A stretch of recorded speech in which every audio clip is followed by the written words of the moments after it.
मैं सैयद आबिद साहब के साथ हूँ, जो कि झारखंड की राजधानी रांची के रहने वाले हैं और जेएमएम के समर्थक हैं। अब ज़रा इनसे बात करते हैं और हमारी इस छोटी सी गुफ्तगू को आप बगौर समाप्त फरमाएं, फिर उसके बाद बताएं आपको ये कैसा लगा कमेंट बॉक्स में। सैयद आबिद साहब, बहुत बहुत स्वागत है आपका मेरे यूट्यूब चैनल पे। जैसा कि भारत में बहुत सारे अपोजिशन के लीडर हैं और नेता हैं, पप्पू यादव हैं, उसके अलावा और बहुत से लोग हैं, सोनिया गांधी, सबने ईरान का सपोर्ट किया है कि ईरान पे ज़बरदस्ती जंग थोपी गई है, अब जिसका माकूल जवाब ईरान दे रहा है इसराइल को।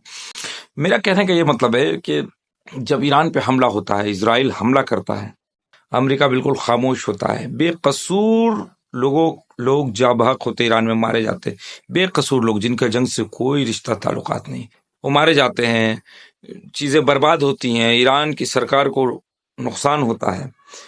अमेरिका बिल्कुल खामोश होता है, लेकिन जैसे ही जवाबी कार्रवाई करता है और काउंटर अटैक करता है ईरान, तुरंत उस पर अमेरिका बौखला जाता है और उठ जाता है और बोलता है हम चाहते हैं कि ईरान शांति स्थापित करे, शांति के लिए जंग रोके, सीज फायर करे, बिना शर्त के हम सीज फायर को तैयार है। ये सारा ड्रामा, ये सारा ढकोसला, इसको आप किस तरह से देख रहे हैं? ये डबल पॉलिसी, यानी क्या अमेरिका का डबल फेस नजर नहीं आ रहा है यहाँ? बिल्कुल, आपकी बात बिल्कुल सही है। अमेरिका का ये डबल ही फेस है। बेसिकली आप इजराइल को अमेरिका का ही बेस मान सकते हैं। वो मिडिल ईस्ट में जो इजराइल है वो अमेरिका का ही एक बेस है, जहाँ से वो ऑपरेट करता है। और ये लड़ाई जो है आज जो इजराइल और ईरान की चल रही है, ये बेस्ड ऑन सिंपल सी बात है, ह्यूमैनिटी की लड़ाई है।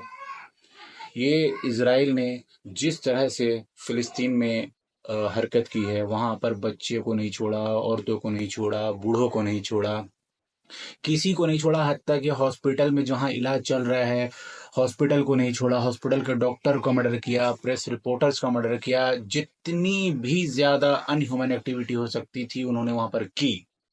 अब जब उसके खिलाफ में लोग खड़े हुए, जितने भी लोग खड़े हुए अगेंस्ट में, मतलब कि हक फिलिस्तीन के हक में खड़े होके बोले, अब उनको चाहता है कि उनकी आवाज को दबा दिया जाए।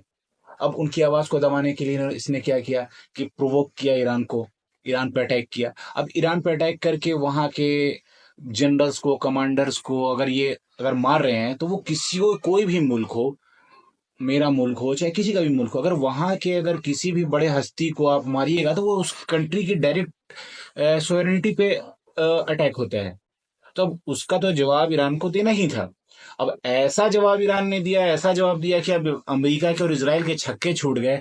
तो वो तो हम अलग ही सी बात है। अब ईरान, अमेरिका क्या चाहता है, खुद से सीज फायर करने के लिए बात कर रहा है, खुद से बहाने ढूंढ रहा है कि मेरा एक सवाल है, आपको रोक रहे हैं यहाँ पर हम।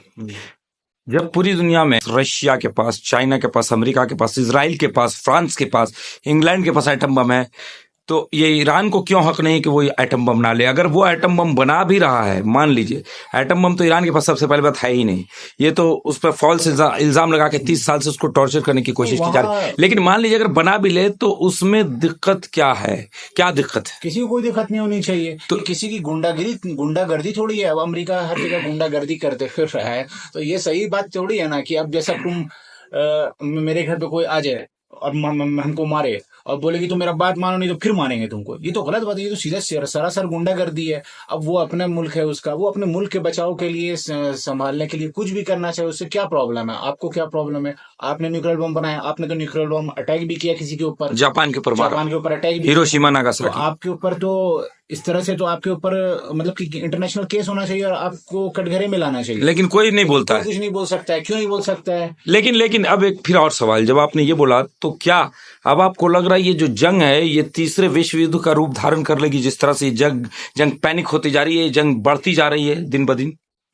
देखिए, तीसरा विश्व युद्ध की तरफ बढ़ तो रहा है कदम, लेकिन मैं ऊपर वाले से दुआ करता हूँ कि लोगों की ज्यादा जान माल, लेकिन चीन और रूस खुल के सपोर्ट में आ गया ईरान के।